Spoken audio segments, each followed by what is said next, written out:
दाजिया how हुइंग हुई दाओ वो दे पेन दाओ। तो लेकर आ चुका हूँ आप सभी के सामने एक और नए ड्रामा का एक्सप्लेनेशन। चिंता मत करो, love between fairy and devil का एक्सप्लेनेशन भी हो रहा है, लेकिन सेकंड चैनल पर आप वहाँ पे जाके उसको विजिट कर सकते हो और एंजॉय भी कर सकते हो। अभी बात करते हैं आज वाले ड्रामा के एक्सप्लेनेशन के बारे में।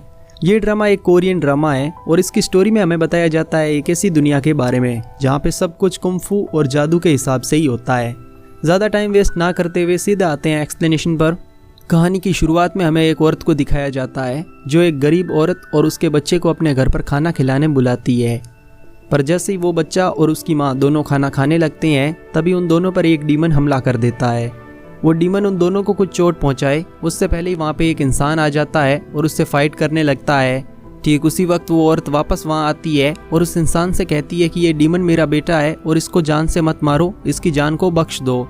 वो इंसान कहता है कि ये डीमन अब वाइल्ड यानी जंगली हो चुका है और इंसानों की सोल खाकर जिंदा रहने लगा है। अगर मैंने इसे नहीं मारा तो ये बाकी लोगों को चोट पहुंचाएगा। ये इंसान उस औरत को समझाने की पूरी कोशिश करता है, लेकिन वो औरत अपने बेटी को किसी भी हालत में बचाना चाहती थी, इसलिए इंसान की सारी बातों को इग्नोर करते हुए उस डीमन के पास जाने लगती है। डीमन इस टाइम तक इतना जंगली हो चुका था कि वो अपने आप को जिंदा रखने के लिए अपनी माँ तक को मार देता है। जैसे ये सीन वो इंसान देखता है तो वो अपनी स्वॉर्ड से इस डीमन को मार देता है। इसी सीन के साथ हमें इंट्रोडक्शन करवाया जाता है इस वर्ल्ड का, जिसको एल्केमी ऑफ सोल के नाम से जाना जाता है। आगे ये इंसान जिसका नाम होता है जांग गैंग राजा से मिलने आता है। राजा उससे कहता है कि मेरी बॉडी अब कमज़ोर हो चुकी है, मुझे मेरे लिए एक वंशज चाहिए, इसलिए क्यों ना तुम अपनी बॉडी मेरे साथ चेंज करो। जांग गैंग राजा को समझाता है कि एल्केमी ऑफ सोल का इस्तेमाल ऐसे कामों के लिए नहीं किया जा सकता, लेकिन राजा उसकी एक नहीं सुनता। मजबूरी में जांग गैंग को भी राजा की बात माननी पड़ती है। अब जांग गैंग राजा के साथ अपनी सोल को चेंज करने लगता है। सोल के आपस में बदलते ही राजा जांग गैंग की बॉडी में आ जाता है। वह उसकी पत्नी जिसका नाम दो हवा होता है उससे मिलने जाने लगता है ताकि अपने लिए एक बेटा पैदा कर सके। एक बात मैं आपको बता दूं कि दो हवा जो कि जांग गैंग की पत्नी थी असल में उस टाइम की सबसे सुंदर लड़की थी। जैसे इस बारे में जांग गैंग को पता चलता है कि राजा असल में उसकी पत्नी के साथ अपना बेटा पैदा करना चाहता है तो वो बहुत निराश हो जाता है, पर अब वो कुछ कर भी नहीं सकता था क्योंकि वो राजा के कमज़ोर शरीर में आ चुका था। वहीं हम राजा को देखते हैं जो अब जांग गैंग बनने के बाद दो हवा से मिलने जाता है और एक रोमांटिक नाइट स्पेंड करता है। अब हमें 20 साल बाद का सीन दिखाया जाता है जहां हम एक लड़की नाक्सू को देखते हैं जो कि एक असेसियन है और इससे फाइट करने सोंगरिम का लीडर आया होता है। सोंगरिम एक ऐसा कबीला है जो एल्केमी ऑफ सोल की मार्शल आर्ट का अच्छे से इस्तेमाल करता है। यहाँ मैं आप सभी को बता दूं कि ये सभी लोग जो एल्केमी ऑफ सोल का इस्तेमाल करके दूसरों की बॉडी में चले जाते हैं, इन सभी लोगों को सोल शिफ्टर कहा जाता है। वहीं सोल चेंज करने के बाद इन दोनों की बॉडी पर एक ब्लू कलर का निशान हो जाता है जिससे कि सोल शिफ्टर को पहचाना जा सकता है। इधर नाक्सू अकेले ही सोंगरिम के सभी लोगों से फाइट करने लगती है, लेकिन वो लीडर को हरा नहीं पाती। लीडर बहुत ज़्यादा शक्तिशाली होता है और नाक्सू को चोट पहुंचा देता है। नाक्सू को अपनी जान बचाने के लिए वहां से भागना पड़ता है। नाक्सू भागते हुए एक सराय में आती है जहां वो एक अंधी लड़की से टकरा जाती है।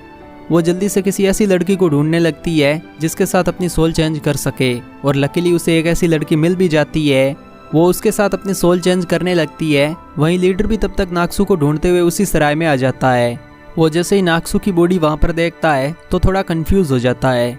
असल में नाक्सू ने अपनी सोल तो चेंज कर ली थी, लेकिन किसके साथ की है इस बारे में लीडर को कुछ भी पता नहीं चलता, क्योंकि जिस लड़की के साथ वो अपनी सोल चेंज करने वाली थी वो अभी भी नॉर्मल थी।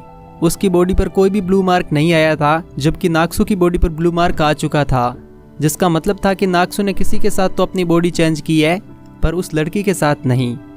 लीडर ये सारा सीन देख काफ़ी कंफ्यूज हो चुका था। वो समझ नहीं पा रहा था कि नाक्सू ने अपनी बॉडी किसके साथ चेंज की है, क्योंकि वहाँ पे नाक्सू और उस लड़की के अलावा और कोई भी नहीं था। अब हम सोंगरिम का सीन देखते हैं। सोंगरिम एक ऐसा कबीला है या एक ऐसा स्कूल है जहाँ पे एल्केमी ऑफ सोल को इस्तेमाल करना सिखाया जाता है। यहाँ पे हम एक स्टूडेंट यूल को देखते हैं जिसे लीडर अपने पास बुलाता है। लीडर उसे नाक्सू की बॉडी पर बना ब्लू मार्क दिखाते हुए कहता है कि नाक्सू ने किसी के साथ तो अपनी सोल चेंज की है, पर हम नहीं जानते कि वो कौन है। यूल नाक्सू की बॉडी ध्यान से देखने लगता है और इसी दौरान उसे वहाँ पे एक विसल मिलती है। वो लीडर को विसल दिखाते हुए कहता है कि ये विसल बर्ड्स को बुलाने के काम आती है, यानी ज़रूर नाक्सू ने किसी बर्ड के साथ अपनी सोल को चेंज किया होगा। इन दोनों की बातों को सुनकर ह्योयोम जो कि इस पूरे कबीले का एक एल्डर भी था, कबीले के लीडर पाक जिन और युल से कहता है कि नाक्सु ऐसे ही किसी बर्ड के साथ अपनी सोल को चेंज नहीं कर सकती, हमें कोई दूसरा क्लू पता लगाना होगा। पाक जिन और ह्योयोम जैसे उस कमरे से बाहर आने लगते हैं, तभी उनसे मिलने पाक दोंग आ जाता है। वह अपने अंकल पाक जिन से पूछता है कि क्या नाक्सु एक सोल शिफ्टर है। पाक जिन गुस्सा होते हुए पूछता है कि तुम्हें इस बारे में कैसे पता चला। पाक दोंग कहता है कि मुझे क्या, पूरे कबीले के लोग ही इस बारे में बात कर रहे हैं। अब पाक जिन कहता है कि ऐसे रूमर्स फैलाना बंद करो, तुम सोंगरिम के मेंबर हो और तुम्हारे लिए नाक्सु के बारे में बात करना ठीक नहीं है। यहाँ ह्योयोम पाक दोंग से यूके के बारे में पूछता है। वेल, मैं बता दूं कि यूके जांगेंग का लड़का है, जो कि जांगेंग और राजा दोनों की सोल चेंज होने के बाद पैदा हुआ था, यानी ओरिजिनली आप इसे राजा का बेटा भी मान सकते हो। यूके के बारे में सुनकर दोंग कहता है कि वो अभी बुद्धिस्ट टेम्पल में है, क्योंकि उसने अपने पहले वाले टीचर को छोड़ दिया है। अब हम यूके को देखते हैं, जो अपने इस नए टीचर को भी छोड़ चुका था। यहाँ पे हमें एक बात पता चलती है कि यूके के पास सोंगरिम के बाकी मेंबर्स की तरह शक्तियाँ नहीं है। वेल, उसकी सारी शक्तियों को उसके खुद के पिता ने सील कर दिया था और अभी तक यूके का एक भी टीचर उन शक्तियों को फिर से आज़ाद नहीं करवा पाया था। यूके का नया टीचर उससे कहता है कि उसकी सारी शक्तियों को कोई भी आज़ाद नहीं करवा पाएगा, क्योंकि उसके पिता जांगेंग ने ऐसा करने से मना किया है।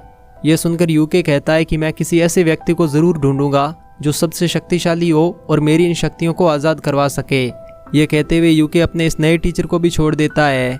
अब हम नाक्सु को देखते हैं, जो कि एक ब्लाइंड गर्ल की बॉडी में आ चुकी थी। एक फ्लैशबैक के थ्रू हमें बताया जाता है कि जब नाक्सु उस लड़की के साथ अपनी सोल चेंज करने वाली होती है, तब ये ब्लाइंड गर्ल बीच में आ जाती है और इस कारण नाक्सु की सोल इस ब्लाइंड गर्ल की बॉडी में आ जाती है। पर यहाँ पे एक इंटरेस्टिंग बात यह होती है कि जो लड़की पहले देख नहीं पा रही थी, नाक्सु की सोल के उसकी बॉडी में आते ही उसकी आंखें ठीक हो जाती है। नाक्सु इस टाइम एक बोट में बैठी हुई थी। वो वहाँ से भागने की कोशिश करती है, पर तभी उसे पता चलता है कि इस कमज़ोर बॉडी में आने के बाद उसकी सारी शक्तियाँ काम करना बंद हो चुकी है, यानी अब वो अपनी शक्तियों का इस्तेमाल नहीं कर सकती। नाक्सु को इतना कमज़ोर देख उस बोट का मालिक नाक्सु को बेच देता है। अब नाक्सु की नई मालकिन उसे सारे रूल्स बताने लगती है। नाक्सु को किसी का भी नौकर बनना पसंद नहीं था, इसलिए वो अपनी मालकिन पर ही हमला करने लगती है। लेकिन क्योंकि उसका शरीर कमज़ोर था, तो ये देखने में कुछ ऐसा लगता है मानो नाक्सु डांस कर रही हो। ये सारा सीन देख उसकी मालकिन कहती है कि मैं नहीं जानती थी कि तुम डांस भी कर सकती हो। इस पर नाक्सु अपने आप से ही कहती है कि अगर मेरी शक्तियाँ मेरे पास होती और मैं अपनी मार्शल आर्ट इस्तेमाल कर पाती, तो शायद अब तक तुम जिंदा भी नहीं होती। अब नाक्सु अपनी मालकिन को जान से मारने को कहती है, तो उसकी मालकिन कहती है कि ये दाहे हुए है और यहाँ पर तुम कुछ भी नहीं कर सकती। यहाँ पे तुमसे भी ताकतवर 4 लोग हैं, जिन्हें 4 सीजन के नाम से जाना जाता है। पहली है जिन चुयोन, जो कि बिल्कुल स्प्रिंग के जैसी है, यानी उससे गुस्सा कभी भी नहीं आता। दूसरा है पाक दांग, जो एकदम बारिश के जैसा है और हमेशा शांत रहता है। तीसरा युल है, जो बिल्कुल समर यानी गर्मी के जैसा है, जिससे दूसरों से कोई फर्क नहीं पड़ता। और चौथा है यूके, जो सोंगरिम के पुराने लीडर जांगेंग का बेटा है। ये और इसका बिहेवियर दोनों विंटर के जैसा है, यानी एकदम कोल्ड। जिस टाइम नाक्सु की मालकिन उसे इन चारों के बारे में बता रही होती है, ठीक उसी वक्त पाक दांग अपने फ्रेंड यूके से मिलने नाक्सु की मालकिन की सराय में आता है। नाक्सु जैसे पाक दांग को देखती है तो उसे अपने पिता की याद आ जाती है, जिनको इन 4 सीजन्स के नाम से जानने वाले लड़कों की फैमिली वालों ने ही मारा था, यानी सोंगरिम के मेंबर्स ने। अपने पिता के बारे में सोचकर नाक्सु को फिर से गुस्सा आने लगता है और वो उन चारों से अपना बदला लेने का कहती है। इधर दांग यूके से मिलने आता है और उससे कहता है कि मेरे अंकल जिन अभी कबीले में नहीं है, वो किसी काम से बाहर गए हैं और तुम उनके पीछे यहाँ पे सराय में आकर खाना खा रही हो। यूके कहता है कि मैं यहाँ पर खाना खाने नहीं, बल्कि किसी ऐसे मास्टर का पता लगाने आया हूँ जो मेरी शक्तियों को फिर से आज़ाद करवा सके। इस पर दांग कहता है कि ऐसा कोई भी नहीं है, क्योंकि सभी तुम्हारे पिता से डरते हैं। कोई भी तुम्हारी शक्तियों को फिर से आज़ाद नहीं करवा सकता, और मुझे नहीं लगता कि कोई इतना शक्तिशाली होगा जो तुम्हारी शक्तियों को आज़ाद करवा सके। ये सुनकर यूके कहता है कि मैं ऐसे किसी को जानता हूँ, वो है शैडो असेसियन नाक्सु। अब सिर्फ वही है जो मेरी शक्तियों को फिर से आज़ाद करवा सकती है। दांग उससे कहता है कि तुम नाक्सु के कभी करीब भी नहीं जा सकते, क्योंकि उसके करीब जाने वाला आज तक कोई भी जिंदा नहीं बचा है। इधर नाक्सु की मालकिन उसका मेकअप करने लगती है ताकि नाक्सु एज ए सर्वेंट उस सराय में काम कर सके, पर जल्दी उसकी मालकिन को पता चल जाता है कि नाक्सु अंधी नहीं है, वो देख सकती है। वो नाक्सु से कुछ कहे उससे पहले ही नाक्सु अपनी मालकिन के चेहरे पर मेकअप का कुछ सामान फेंक कर वहाँ से भागने लगती है, और सभी से बचने के चक्कर में वो यूके के कमरे में चली जाती है। यूके जब नाक्सु को पहली बार देखता है तो वो बस उसे देखता ही रह जाता है। वो उससे कहता है कि उसकी आंखें बहुत सुंदर है। अब क्योंकि नाक्सु एक असेसियन थी और वो किसी भी इंसान के इतना करीब नहीं आई थी, इसलिए यूके के मुंह से अपने बारे में ऐसा सुनकर उसे गुस्सा आने लगता है। पर क्योंकि इस टाइम वो एक कमज़ोर बॉडी में थी तो यूके का कुछ कर भी नहीं सकती थी। यूके नाक्सु से उसका नाम पूछता है। नाक्सु इस टाइम अपनी आइडेंटिटी छुपाना चाहती थी, इसलिए वो यूके को अपना नाम मोदियोक बताती है। अपना नाम बताने के बाद नाक्सु यूके से फाइट करने लगती है ताकि उसे हराने के बाद उस कमरे से कोई ऐसी कीमती चीज़ ले जा सके जिससे कुछ दिनों के लिए वो अपना गुजारा चला सके। यूके जब नाक्सु से फाइट कर रहा होता है तब उसे कुछ अजीब सा फील होता है, पर वो इस टाइम नाक्सु को इस बारे में पता नहीं चलने देता। नाक्सु जल्दी यूके को हरा देती है। वेल पॉइंट वाली बात यहाँ पर यह थी कि नाक्सु इस टाइम कमज़ोर थी, लेकिन यूके उससे भी ज़्यादा कमज़ोर था क्योंकि उसकी शक्तियाँ हमेशा से सील थी और उसे कोई भी मार्शल आर्ट नहीं आती थी। यूके को हराने के बाद नाक्सु वहाँ से जाने लगती है तो यूके उसे अपना कीमती टोकन देते हुए कहता है कि तुम इसे ले जा सकती हो, इससे तुम्हारा गुजारा और भी ज़्यादा दिन तक हो सकता है। ये कहते हुए वो नाक्सु की तरफ अपना टोकन फेंकता है, जिसे लेने के लिए नाक्सु कमरे से नीचे कूद जाती है और सीधा मुंह के बल आकर ज़मीन पर गिरती है। ठीक उसी वक्त दांग भी वापस यूके के पास आ जाता है। यूके उससे तानसु के बारे में पूछता है तो दांग कहता है कि तानसु एक ऐसी मार्शल आर्ट है जिसमें हमेशा परफेक्ट अटैक होता है, सामने वाले के हमेशा कमज़ोर हिस्सों पर वार किया जाता है। ये सुनते ही यूके समझ जाता है कि अभी वो जिस लड़की के साथ फाइट कर रहा था वो तानसु का इस्तेमाल अच्छे से करना जानती है। अब हम नाक्सु को देखते हैं जो सराय से भागकर मार्केट में आ जाती है, जहाँ वो युल को भी देखती है। यहाँ में एक सीन दिखाया जाता है जिससे हमें पता चलता है कि असल में नाक्सु और युल एक दूसरे को पहले से जानते थे और वो विसल असल में युल की थी, उसी ने नाक्सु को वो विसल दी थी। बट इनका एक्चुअली में पास्ट क्या था उसके बारे में कोई भी हिंट नहीं दिया जाता। आगे नाक्सु कुछ सामान एक शॉपकीपर के पास बेचने आती है, लेकिन उसी वक्त उस पर कुछ लोग हमला कर देते हैं और उसे पकड़कर वापस जांगेंग के घर में ले आते हैं। नाक्सु को जब होश आता है तो वो अपने सामने किम दोजू को देखती है। किम उसे बताती है कि वो इस टाइम जांग फैमिली के घर पर है और यूके के कहने पर उसे वहाँ पर लाया गया है। पता नहीं यूके ने तुम्हारे अंदर ऐसा क्या देखा है कि वो तुम्हें कैसे भी करके अपने पास रखना चाहता है। अब किम नाक्सु को यूके के पास जाने को कहती है। नाक्सु जब यूके के पास जाने लगती है तो वो अपने आप से कहती है कि क्या यूके सच में उसे पसंद करने लगा है, वो भी इस चेहरे से। क्या आज के लड़कों की पसंद इतनी गिर चुकी है, पर मुझे उससे क्या, अगर वो इस लड़की को पसंद भी करता है तो मेरे लिए अच्छा ही है, इसी बहाने मैं कुछ टाइम यहाँ पर आराम से रह सकूंगी। यही सब सोचते हुए नाक्सु यूके से मिलने उसके कमरे में आती है। यूके उसे अपने सर्वेंट बना देता है और वो सारे काम करवाता है जिससे कि नाक्सु को टॉर्चर कर सके। यूके का ऐसा टॉर्चर देख नाक्सु बहुत परेशान हो जाती है और वो इमेजिन करने लगती है कि इस टाइम अगर उसके पास उसकी शक्तियाँ होती तो वो यूके का क्या हल करती। इन्हीं सब के बीच जब नाक्सु यूके को उसके कपड़े दे रही होती है तभी उसका ध्यान यूके के टोकन की ओर जाता है जिससे वो सोंगरिम में जा सकती थी। वो उस टोकन को चुराने का डिसाइड करती है ताकि सोंगरिम में जा सके और अपनी बॉडी को फिर से हासिल कर सके, क्योंकि नाक्सु की असली बॉडी अभी भी सोंगरिम में रखी हुई थी और बिना टोकन के वो सोंगरिम में नहीं जा सकती थी। वहीं पाक जिन को भी इस बात का अंदेशा हो जाता है कि जब तक नाक्सु की बॉडी उनके सोंगरिम में है, सोंगरिम पर कोई भी अटैक कर सकता है, इसलिए वो सोंगरिम की सिक्योरिटी बढ़ा देता है। अब हम यूके को देखते हैं जो अपनी माँ का पोर्ट्रेट देख रहा होता है। उस पोर्ट्रेट को देख यूके को एक फ्लैशबैक याद आता है जिसमें हमें दिखाया जाता है कि यूके जब पहली बार सोंगरिम का मेंबर बना था तो वो पाक जिन से अपनी शक्तियों को आज़ाद करवाने को कहता है, लेकिन पाक जिन इसके लिए मना कर देता है। पाक जिन उससे कहता है कि तुम्हारे पिता जांगेंग ने इसके लिए साफ साफ मना किया है कि कोई भी तुम्हारी शक्तियों को आज़ाद ना करे। ये सुनकर यूके को बहुत गुस्सा आता है और वो पाक जिन से कहता है कि अगर तुम मेरी शक्तियों को आज़ाद नहीं करवा सकते तो मैं अपने लिए किसी ऐसे टीचर का पता लगाऊंगा जो मेरी शक्तियों को आज़ाद करवा सके।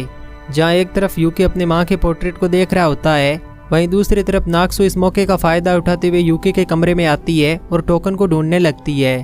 तभी यूके उस कमरे में आने लगता है जिसे देख नाक्सु यूके के बिस्तर में छुप जाती है। अब यूके अपने बिस्तर को हटाता है और नाक्सु से पूछता है कि वो उसके कमरे में क्या कर रही है। नाक्सु कहती है कि तुमने मुझे अपना सर्वेंट बनाकर यहाँ पर रखा है, ज़रूर तुम मेरा फ़ायदा उठाना चाहते होगे, मैं भी इसीलिए यहाँ पर आई हूँ।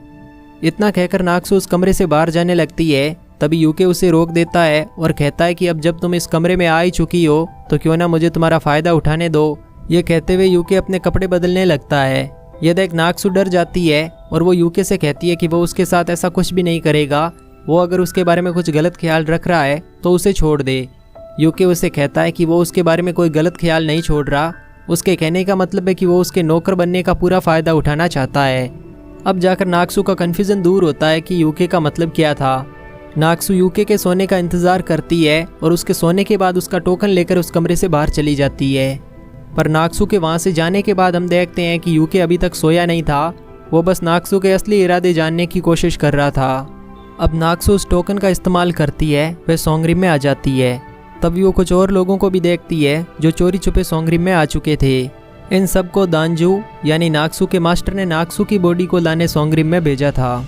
पर इन सब लोगों को दांग व युल देख लेते हैं और इनसे फाइट करने लगते हैं। इनमें से कुछ लोग सोंगरिम में आग भी लगा देते हैं, पर तभी पाक जिन वहाँ आ जाता है और अपने मैजिक का इस्तेमाल कर आग बुझा देता है। इधर नाक्सू भी जब उन लोगों को देखती है तो उसको डाउट होने लगता है कि कहीं इन सब लोगों को उसके मास्टर ने तो नहीं भेजा है। वो वहाँ से भागने लगती है, तभी उसे युल देख लेता है और उसका पीछा करने लगता है। युल उसे पकड़ पाए उससे पहले यूके वहाँ आ जाता है और नाक्सू को बचा लेता है। नाक्सू उससे पूछती है कि वो इस टाइम यहाँ पर क्या कर रहा है। इस पर यूके जवाब देता है कि मैं तुम्हारी आंखों की वजह से यहाँ पर आया हूँ। मैं जब भी तुम्हारी आंखों में देखता हूँ तो मुझे ऐसा लगता है मानो तुम मेरे मास्टर बनने के लिए एकदम परफेक्ट हो। और बैंग, इसी सीन के साथ ये एपिसोड एंड हो जाता है। होप करता हूँ कि आपको ये एपिसोड पसंद आया होगा। मैं मिलता हूँ आपको किसी नेक्स्ट एक्सप्लेनेशन वीडियो में, तब तक के लिए शिए शिए शाहूकान।